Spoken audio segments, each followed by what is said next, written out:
मोठी बातमी आहे। नाशिकच्या दिंडोरी प्रणित स्वामी समर्थ मठाचे प्रमुख आणि गुरु माऊली म्हणून ओळख असलेले अण्णासाहेब मोरे यांच्यावर सामाजिक कार्यकर्त्या तृप्ती देसाईंनी गंभीर आरोप केलाय। वाल्मिक कराड आणि मसाजोगचे सरपंच संतोष देशमुख यांच्या हत्येतील आरोपी विष्णू चाटे हे 15 आणि 16 डिसेंबरला दिंडोरीतील मोरेंच्या आश्रमामध्ये असल्याचा आरोप तृप्ती देसाई यांनी केला आहे। यानंतर श्री स्वामी समर्थ प्रधान सेवा केंद्राचे अप्पासाहेब मोरे यांनी यावर प्रतिक्रिया दिलेली आहे। तर तृप्ती देसाई यांनी एक गंभीर स्वरूपाचा आरोप केला आहे। वाल्मिक कराड आणि त्याचबरोबर जो आरोपी आहेत चाटे हे दोघेही नाशिकच्या या मठामध्ये होते असा आरोप करण्यात आला आहे तृप्ती देसाई यांच्याकडून। आणि त्यानंतर श्री स्वामी समर्थ प्रधान सेवा केंद्राच्या अप्पासाहेब मोरे यांनी यावर प्रतिक्रिया दिली आहे।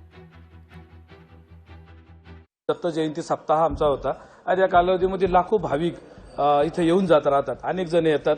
आता कोण येतो काय येतो त्याचं असं कुठे आपली त्याचं हे करत नाही। आलेल्या सगळ्या लोकांना येतात, दर्शन घेतात, जातात। आणि या संदर्भात आपले जी चौकशीची यंत्रणा आहे ती सुद्धा येऊन गेली आणि आम्ही त्यांना त्या संदर्भात सीसीटीव्ही फुटेज पण दिले। त्याच्यात ते कदाचित त्यांना ते येताना आले गेले असं पण कुठलाही मुक्काम व्यवस्था आणि व्हीआयपी ट्रीटमेंट याचं काही तसं कुठेही त्याचा संबंध नाही किंवा तसं कुठलंही झालेलं नाही। येऊन गेले असतील। आता लाखो लोक येऊन जातात, येऊन गेले असतील ते। तर नाशिकच्या या आश्रमामध्ये वाल्मिक कराड असेल किंवा विष्णू चाटे हे आरोपी होते असा दावा करण्यात आला आहे आणि त्यानंतर स्पष्टीकरण सुद्धा देण्यात आले। दरम्यान याचा आढावा घेतलाय आपले प्रतिनिधी महेश महाले यांनी।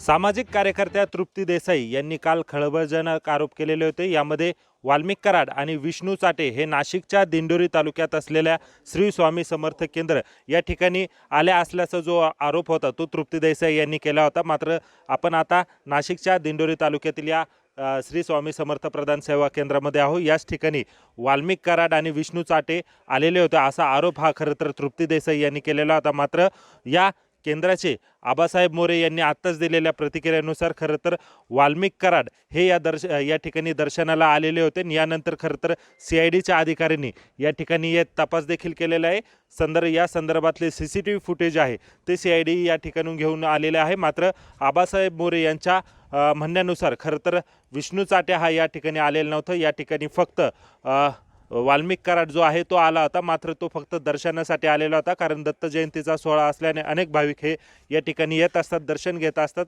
त्यामुळे वाल्मिक कराड देखील आला असेल असा जो दावा आहे तो आबासाहेब मोरे यांनी केलेला आहे। या सगळ्या प्रकरणानंतर खरं तर CIDचे अधिकारी हे नाशिकमध्ये आले। या केंद्रामधले जे CCTV फुटेज आहे ते त्यांची पडताळणी केलेली आहे। तर दुसऱ्या बाजूला जर बघितलं तर इतर आरोपांबाबत तृप्ती देसाई यांच्या आरोपांबाबत खरं तर आबासाहेब मोरे यांनी याबाबत बोलणं टाळलेलं आहे। खरं तर लोकशाहीमध्ये आरोप करत असतात, मात्र या ठिकाणी गुरु माऊली अण्णा मोरे असतील किंवा वाल्मिक कराड यांचा कुठलाही संबंध नसल्याचं त्यांनी स्पष्ट केलेलं आहे। परंतु वाल्मिक कराड या ठिकाणी आल्याचं आबासाहेब मोरे यांनी स्पष्ट केलेले आहे। महेश महाले, लोकशाही मराठी, नाशिक। लोकशाही मराठी ऐका, पहा, जागरूक रहा।